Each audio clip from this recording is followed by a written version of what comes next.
Yeah, good morning, everyone. So, in the last class, I did talk about the random variable and how to find its probability distribution. Though I also considered the formulas to find the mean, variance, and standard deviation as well, but it is already being told to you that in a reduced syllabus this year, that's not the part of your CBSE paper. But you may expect such type of problems definitely in your entrance examinations. Now, continuing with few more problems on the random variable, let's begin. Here is one short example from the NCERT textbook. Let X denote the number of hours you study during a randomly selected school day. The probability that X can take the values X has the following form. The X is denoting the number of hours you study during any randomly selected school day. And P of X is defined like this, right? First part, you need to find K. Once first part K is with us, second part is very easy then. What is the probability that you study at least 2 hours, exactly 2 hours, and so on? So, very first thing, let me jot down this P of X is equal to X in a proper tabular form, because that way the problem will be a little bit easier to understand. So here we have the X and here we have the PX. And X is taking the small x as the values 0, then 1, 2, 3, 4. Otherwise, it's 0. So we'll not take the last one. So 0, 1, 2, 3, and 4. Now, what are their respective probabilities? For 0, it's clearly 0.1. When x is 1, it is kx. When x is 1, it is kx. So x की value को replace कर दिया by 1, it will be simply k. Similarly, when x is 2, kx होने का मतलब x की जगह 2 रख दिया, 2k हो जाएगा. Now for x is equal to 3. For x is equal to 3, it is k into 5 minus x. Replace x by 3. So that is 2k. And finally, for x is equal to 4, this is simply k. Now for the a part, we have a simple rule. Summation of all these px is 1. So using that idea, we will get the value of k. Or this is 3, 4, 5, 6k is equal to 0.9, or k is equal to 9 by 60, or k is 3 over 20. Now for the B part, what is the probability you study at least 2 hours? At least means minimum 2 hours. So minimum 2 hours means you study for 2 hours or 3 hours or 4 hours. Because as per this question, a student is studying at the max 4 hours in a day. So Px is equal to 2. The corresponding Px is 2k. Then again 2k. Then again k, which is equal to 5k. Replace the value of k. You will have your required answer. Similarly exactly 2 hours वो अलग part मान लेते हैं, वो x equal to 2 वाला हो जाएगा. फिर आपको कह दिया at most 2 hours. At most 2 का मतलब क्या होता है? ज्यादा से ज्यादा 2 आवर्स, कम से कम it will be 0 hours, which is applicable for many of you.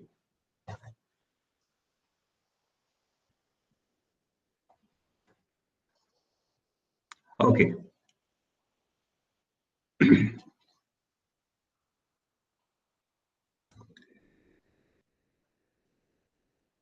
I hope the question is clear in the along with its solution. Can I see your responses in the chat box? Okay, ठीक है आर्चव, उपासना, ईशा, आकांक्षा, अमन, हर्ष, okay, हर्षमा, Shikhar, right.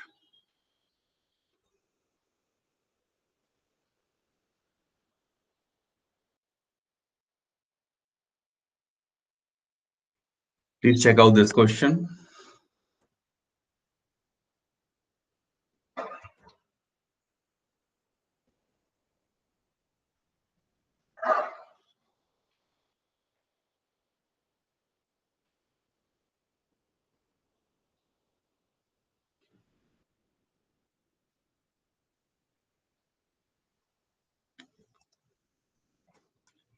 Let a pair of dice be thrown and the random variable x, pair of dice, random variable x represent the sum of the numbers appear on the two dice.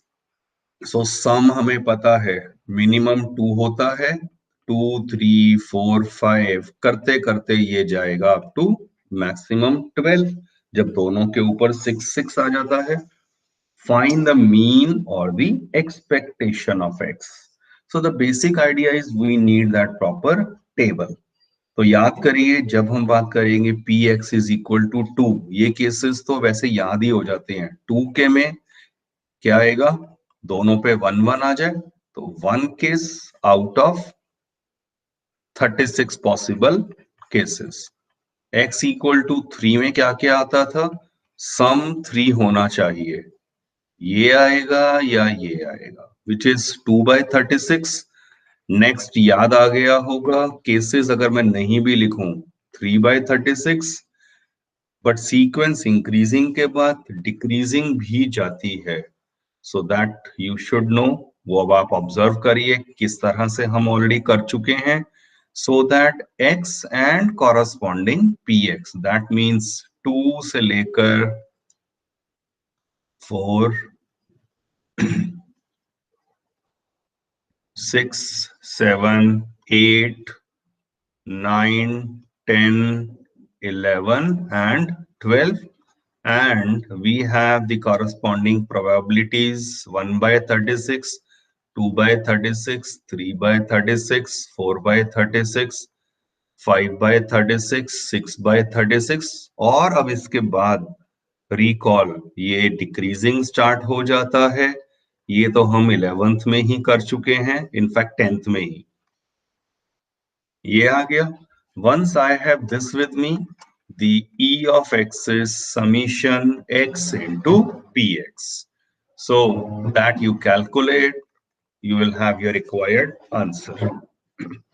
आप expect करिए, चलिए हमें सिर्फ PD तक की table पूछ लिया है, प्रोबेबिलिटी डिस्ट्रीब्यूशन.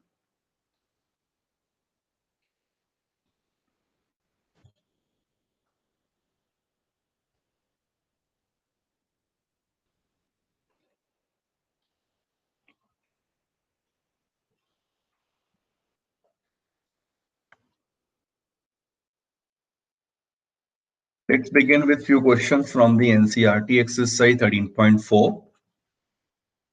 फर्स्ट तो लॉजिकल सिंपल क्वेश्चन है, विच इज वैलिड और नॉट वैलिड.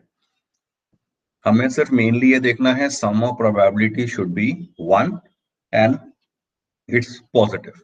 तो पहला वाला क्लियरली वैलिड है, इन तीनों का सम 1 है. सेकंड वन में प्रोबेबिलिटी नेगेटिव देखते ही ऑफ कोर्स नॉट वैलिड. सम इनका 1 नहीं है, नॉट वैलिड.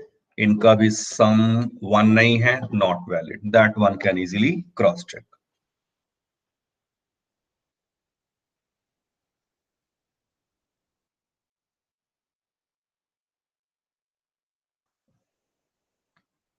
फोर्थ क्वेश्चन में कह रहे हैं find the probability distribution of number of heads in 2 tosses, number of tails when the toss is for the 3 coin and so on. So एक से second part की बात कर लेते हैं. सिंपल क्वेश्चन है वैसे. नंबर ऑफ टेल्स, तो x क्या हो गया, number of tails when the coin is tossed 3 times. So 8 possible outcomes हैं, तो ये तो हम क्विकली लिख सकते हैं एच एच एच। ये तो स्टेप्स आपको याद हो ही जाते हैं क्विकली, ये कैसे लिखने हैं ये 8 केसेस। फिर टी वाले आ गए,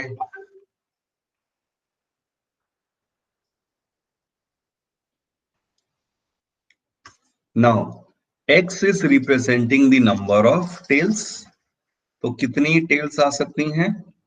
0, 1, 2 और 3।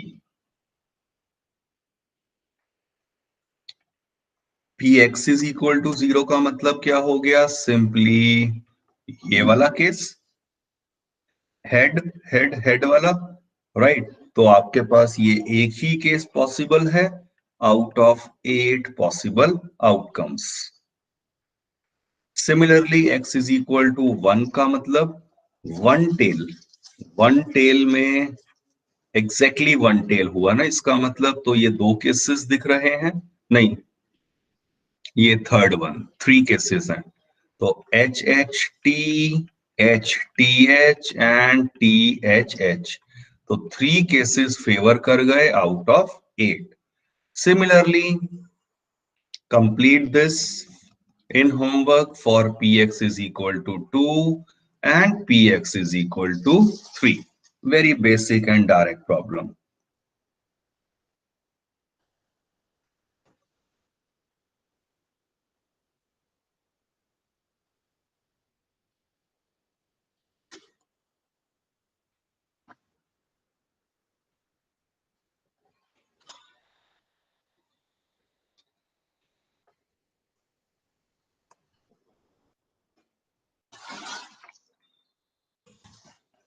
Check out this question.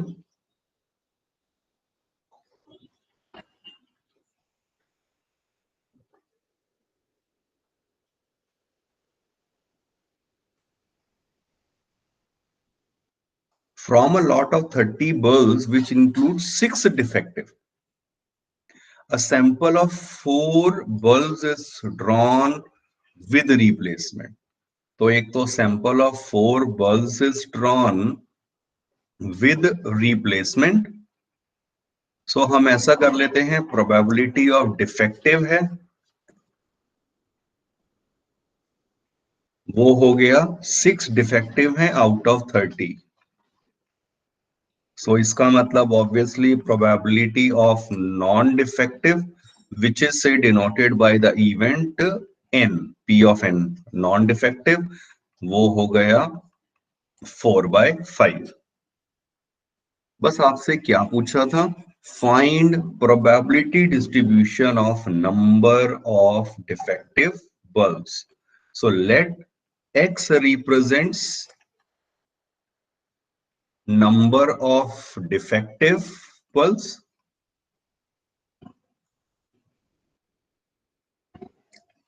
Clearly x can be sample of 4 bulb आया ना, तो 0 मतलब एक भी डिफेक्टिव नहीं आता, एक आ जाता, 2, 3 या 4 आ जाते। px इज इक्वल टू 0 का मतलब क्या हो गया? एक भी डिफेक्टिव नहीं है, इसका मतलब all 4 are non defective. So that simply means पहला नॉन डिफेक्टिव आया 4/5। याद रखिए ये क्वेश्चन है विद रिप्लेसमेंट, तो for all remaining 3 cases the probability will remains the same.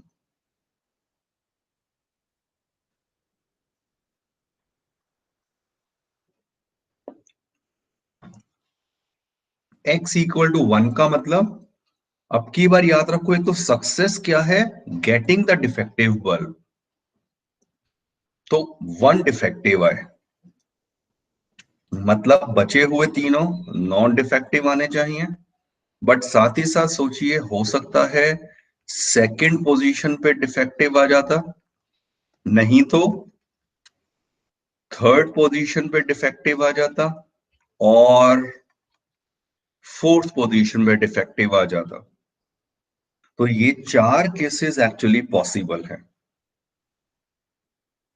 First one की प्रोबेबिलिटी क्या है? डिफेक्टिव आने की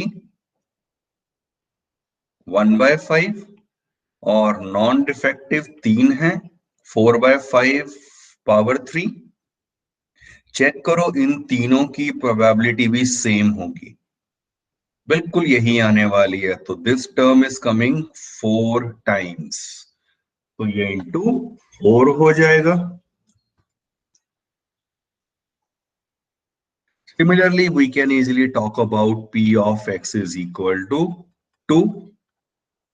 2 का मतलब अब आपके पास देखो क्या हो रहा है, दो डिफेक्टिव, ऑब्वियसली इसका मतलब दो नॉन डिफेक्टिव होंगे। बट अब ये भी तो आपस में अपनी पोजीशंस को इंटरचेंज कर सकते हैं, तो वो बहुत सारे केसेस हैं, बट वो फाइनाइट हैं। एन एन डी डी हो सकता था, एन डी एन डी हो सकता था, डी एन डी एन हो सकता था, डी एन एन डी हो सकता था, एन डी डी एन हो सकता था। और any case do you think I have left out?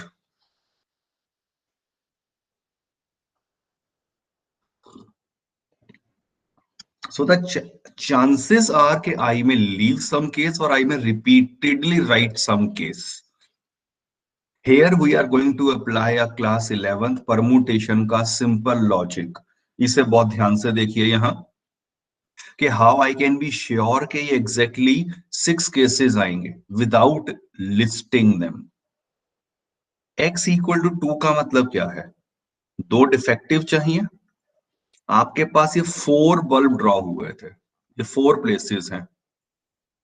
4 places can be filled in 4 factorial ways, but d की रिपीटेशन है 2 बार, रिपीटेशन के फैक्टोरियल से डिवाइड कर देते हैं, और n की रिपीटेशन भी 2 बार हुई है।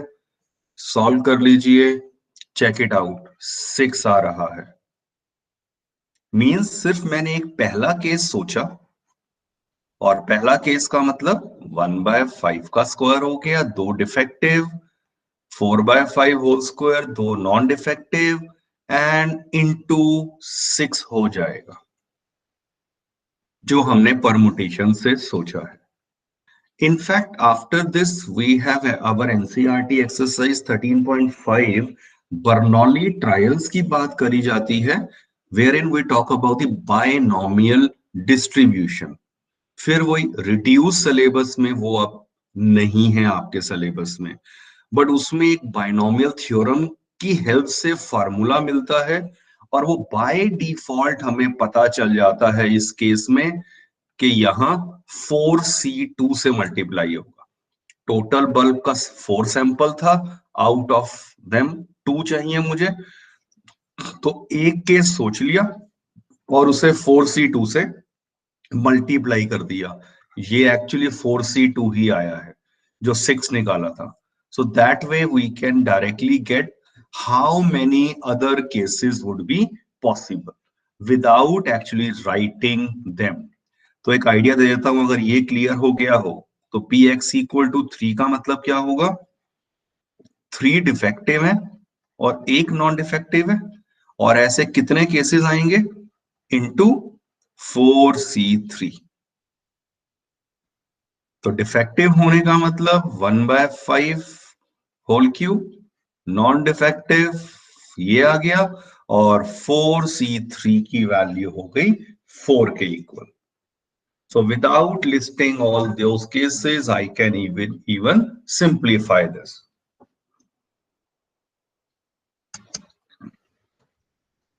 So this is very important to understand here. Otherwise वो cases ही हम लिखते रह जाएंगे। यहाँ तो चलो सैंपल ऑफ 4 बल्ब्स तक ड्रॉ करा है, एंड आई एज्यूम के बोर्ड में भी मैक्सिमम n को 4 ही ले रहे हैं। बट अगर ये n की जगह 5 या 6 हो जाता, विच इज एक्चुअली पॉसिबल, तब आप समझ सकते हैं केसेस को लिखना will be a big challenge. तब परमुटेशन को ही सोचना पड़ेगा। So p x is equal to 4 बस लिख लीजिए अपने आप, and get that probability distribution table. This is what is being asked in this question.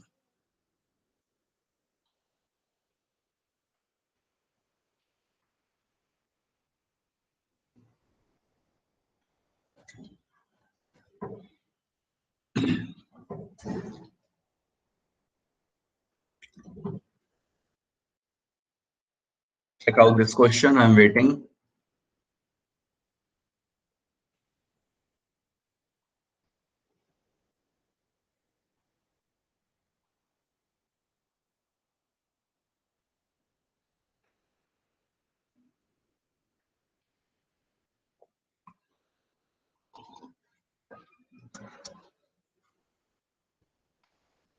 A coin is biased. There is a cheating. और उसमें क्या हो रहा है? Head is 3 times as likely to occur as tail. तो अगर मैं मान लेता हूं probability of tail is x, तो probability of head आपको उसका 3 times दिया हुआ है, बट हमें क्या पता है इन दोनों का सम हमेशा 1 होगा, तो x आ गया 1/4. In simple word probability of tail आ गया 1/4, हेड आ गया 3/4. ये लिखे बिना आप direct common observation, common sense से भी ये सोच सकते थे. If the coin is toss twice, एन को 2 टाइम टॉस करा, find the probability distribution of number of tails. X is number of tails. Clearly X can be 0, 1 or 2. तो Px is equal to 0. अब तो इसके बाद सिंपल केस है. P of x is equal to 0 का मतलब no tail. इसका मतलब सिंपली हेड एंड हेड आ रहा है. 2 बार टॉस हुआ है ना, तो 3/4 into 3/4. Similarly, you can complete this question by considering say px is equal to 1 का मतलब क्या हो गया था? हेड टेल या टेल हेड. तो हेड टेल हेड आए 3/4, टेल आ जाए 1/4, इसका ट्वाइस कर दीजिए, तो दैट इज 6/16. ये 9/16 आ रहा है. Similarly, you can quickly write down p of x is equal to 2 का मतलब both tails, which is 1/4 into 1/4, 1/16. Write it in a tabular form and also ensure sum of all px जो है वो 1 आया होगा. It should be 1. मैंने इसीलिए यहां आपस में 2 और 4 टाइप लोअर फॉर्म में नहीं लिखा था, ताकि मैं ये इजीली चेक कर सकूं कि इनका सम जो है वो 1 आ रहा है.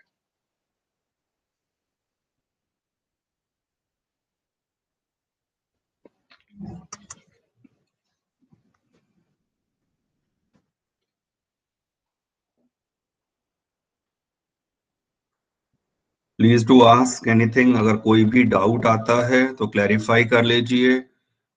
अनम्यूट और चैट बॉक्स मैं बीच बीच में देख रहा हूं.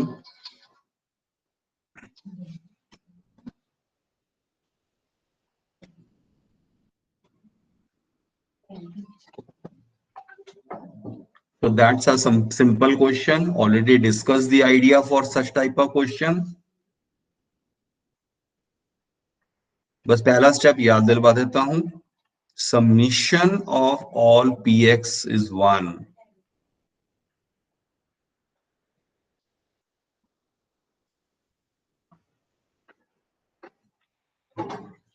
बस थोड़ी सी कैलकुलेशन बढ़ गई है. ये आ गया 1. Observe that you will get a quadratic in के. उसे आप सॉल्व कर लेना, 2 रूट्स आएंगे, बट याद रखिए it is representing the probability. के है वो प्रोबेबिलिटी की टर्म में है, तो नेगेटिव नहीं हो सकता है.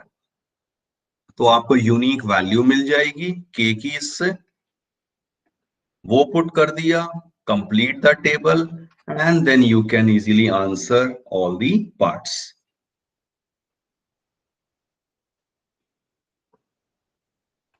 So do it in your homework.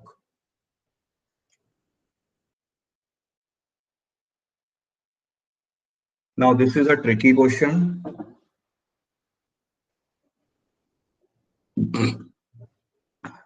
I am waiting, एक बार आप अपने आप पहले सोचिए.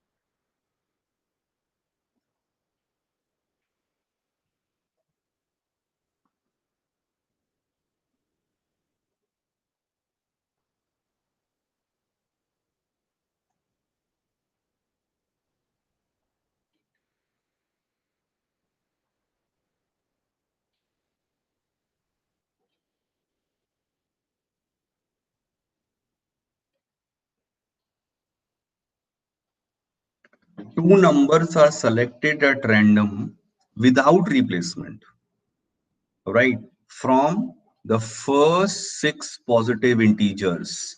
First six positive integer का मतलब 1 2 3 4 5 6 हो गया. अब इसमें से टू नंबर्स को सेलेक्ट करा है विदाउट रिप्लेसमेंट. तो आपके पास टोटल नंबर ऑफ वेज कितने हो गए सिलेक्शन के? पहली बात तो वो सोचिए. एनीवन? सिक्स में से टू नंबर्स को सेलेक्ट करना है.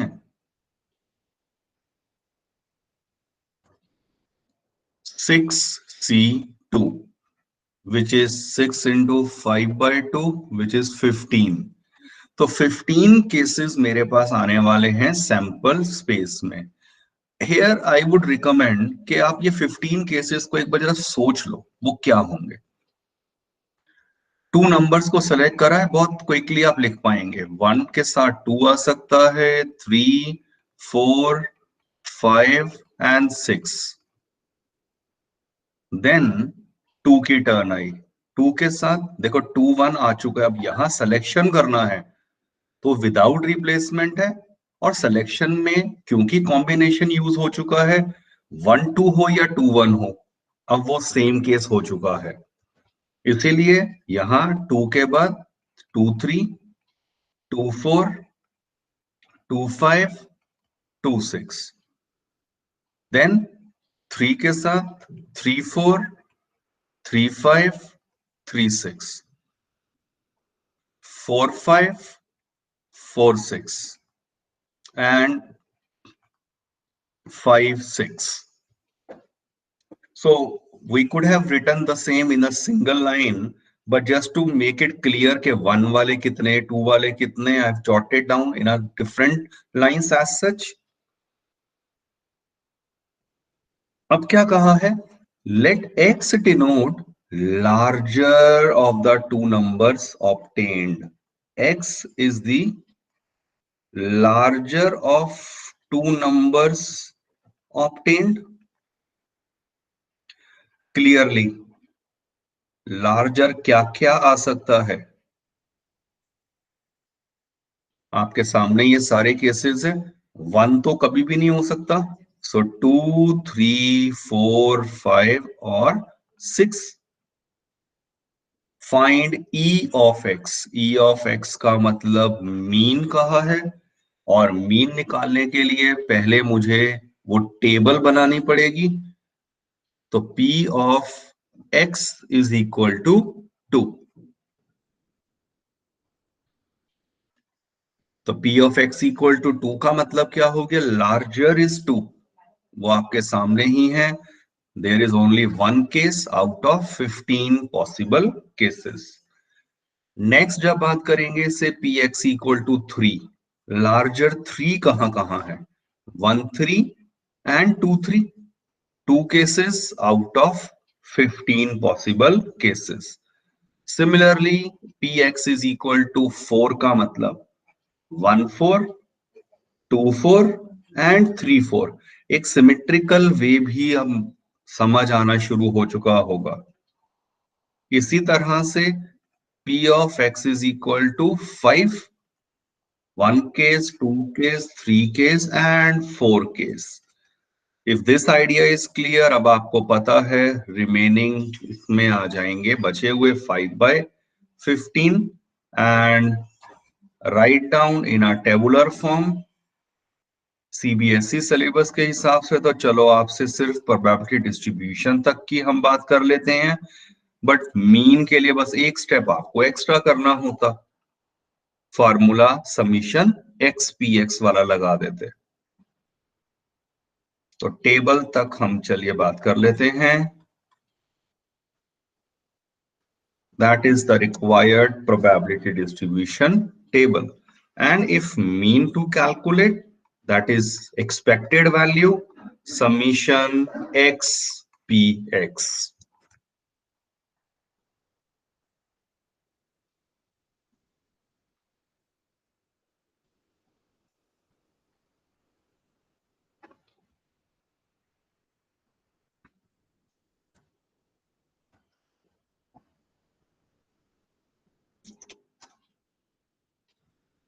In one of the book I have seen another way to solve this question। उसमें देखिए क्या करा गया था, केसेस जो ये लिखे थे उन्होंने कॉम्बिनेशन को नहीं सोचा, उन्होंने सारे केसेस ये लिखे और साथ में 1 2 के साथ 2 1 भी ले लिया, 1 3 के साथ 3 1 भी ले लिया, 3 4 के साथ 4 3 भी ले लिया। हुआ क्या, केसेस विल बी डबल, वो 30 केसेस हो जाएंगे। और फिर जब x, मैंने 2 की बात करी, x इक्वल टू 2 में 1 2 भी आएगा और 2 1 भी आएगा, तो 2 केसेस फेवर कर गए आउट ऑफ 30 केसेस, तो उस केस में 2/30 हो जाएगा, which will reduce of course to 1/15 only. Similarly x equal to 3 सोचोगे, वो आपका 4/30 आ रहा है। So that is the another alternative way, but since it is without replacement, यहां हमें वो जरूरत ही नहीं है वो 30 केसेस को लेने की, वो 1,2 विल बी सेम एज 2,1। तो ये आप बस ध्यान रखेंगे।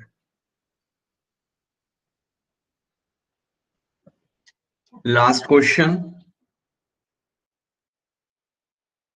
इनफैक्ट होमवर्क के लिए ही अब ये आएगा आपके। Very simple question, class has 15 students, ये 15 एजेस दी हुई हैं। One student is selected in such a manner that he has the same chance of being chosen, and the age x of the selected student is recorded. What is the probability distribution of x?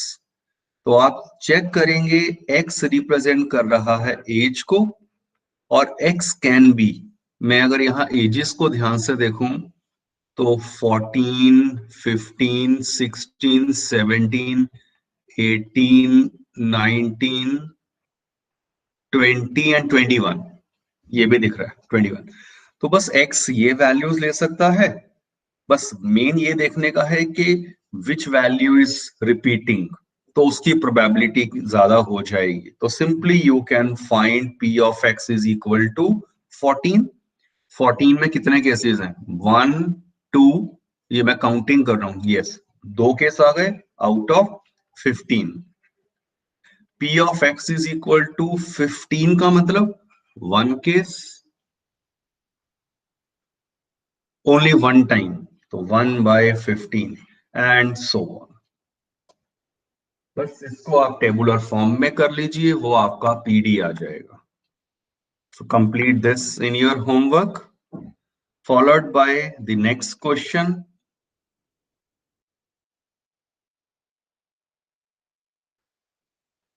Very simple question from your NCERT textbook only. Right. Along with that, check it out. Very similar question हम already कर चुके हैं. Defective bulbs are mixed with 7 good ones, इस तरह का defective bulb वाला हमने अभी किया था. Only values are different. Again अनकंटेन this number of balls. X क्या है? Number of red balls. So very simple and direct question. That question I will discuss. सो यहां तक आप अपना होमवर्क में रखिए. If any doubt you can ask anyone.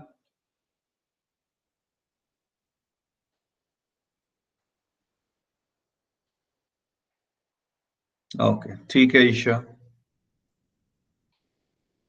Okay Aman, fine. Okay, ठीक है तन्मय, फाइन. ओके वंशिका, ठीक है, चलिए. Then you can leave the meeting. Okay Pranav. Okay. Okay Mayank, Shikhar, fine. Okay Upasana, Aarjav, thank you. चलिए. Yes, you can leave the meeting. Thank you. Thank you sir. Okay ji.